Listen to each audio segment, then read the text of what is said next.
सभी दीदी को प्रणाम। मैं शारदा सेठ, Shri Shakti promoter group India स्वास्थ्य मिशन से आप सभी किसान बहनों से मिलने आई हूँ और आप लोगों से बात करने आई हूँ कि दीदी आप लोग रासायन खादों का प्रयोग ना करें, आप लोग यूरिया डाई का प्रयोग ना करें, आप लोग खेतों में जैविक खेती का उपयोग करें। अगर आप लोग अनाज उत्पन्न करती हैं, खेती करती हैं, तो आप ही लोग जो हैं, आप ही लोग के माध्यम से सभी जनता में अनाज पहुंचता है, जिससे कि खाकर सभी लोग में बीमारी की क्षमता और रोग प्रतिरोधक क्षमता घट रही है, बीमारी अधिक से अधिक बढ़ रही है। दीदी हम लोग अनाज के और सब्जियों के माध्यम से ही रोज एक डोज हमेशा एक जहर लेते हैं, एक रसायन लेते हैं जो कि हमारे शरीर के लिए हानिकारक है। अगर हम चावल या गेहूं पैदा करते हैं तो आप लोग उसमें यूरिया डाई का प्रयोग करते हैं। क्यों?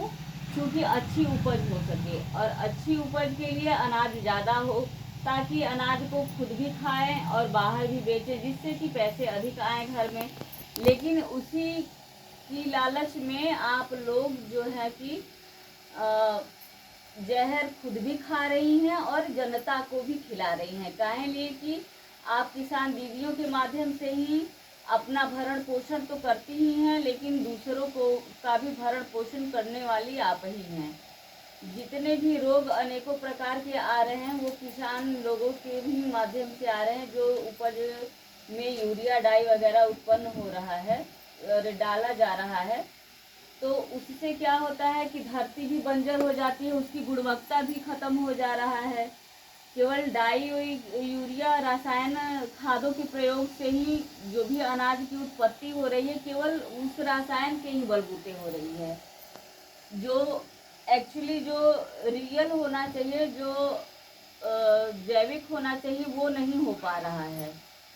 और खेतों में जहाँ तक कि मैंने देखा है घूम घूम के भ्रमण करके क्षेत्रों में, कि जब गेहूं की कटाई या धान की कटाई हो जाती है तो उसके बाद खेतों को आग लगा दिया जाता है कि उसका जो पुआल है वो जल जाए। उसमें आग ना लगाएं, खेतों की अच्छी प्रकार से जुताई करके एक बार पानी डाल दें और सड़ जाने दें, ताकि उसके सड़न से वो खाद बन जाए। खेतों में पहले क्या होता था कि सब लोग अपने घर का कच्चा कूड़ा डालता था, प्लास्टिक नहीं रहता था, कागज वगज सब डाल देता था, गोबर डाल देता था, जो भी घर का जूठू उठू होता था उसी में छिलका उलका सब डाल देता था। तो उससे क्या होता था कि खाद बन जाता था। लेकिन अब क्या होता है कि सब लोग बाहर का घर का कूड़ा इधर ही कहीं अपनी सुविधा अनुसार इधर उधर फेंक देता है और वो खाद बन नहीं पाता है, न खेतों में जा पाता है।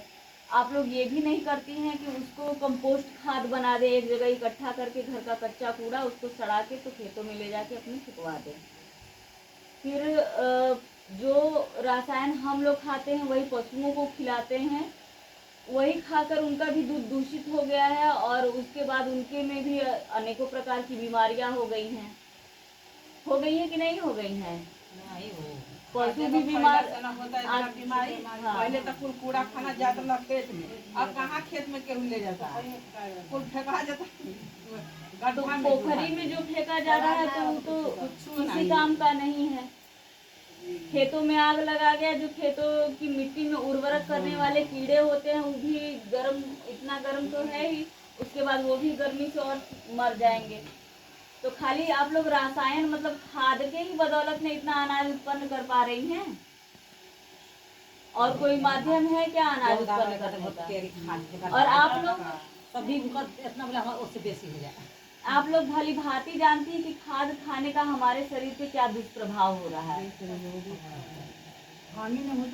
जितने का आप खा नहीं रही हैं अनाज में, जितने का आप खेतों में डाई यूरिया का प्रयोग नहीं कर रही हैं, उससे ज़्यादा आप दवाई में प्रयोग कर रही हैं। पैसों का दुरुपयोग, अपना शरीर भी गया, धन भी गया, जिसको हम कमा के इकट्ठा कर रहे हैं।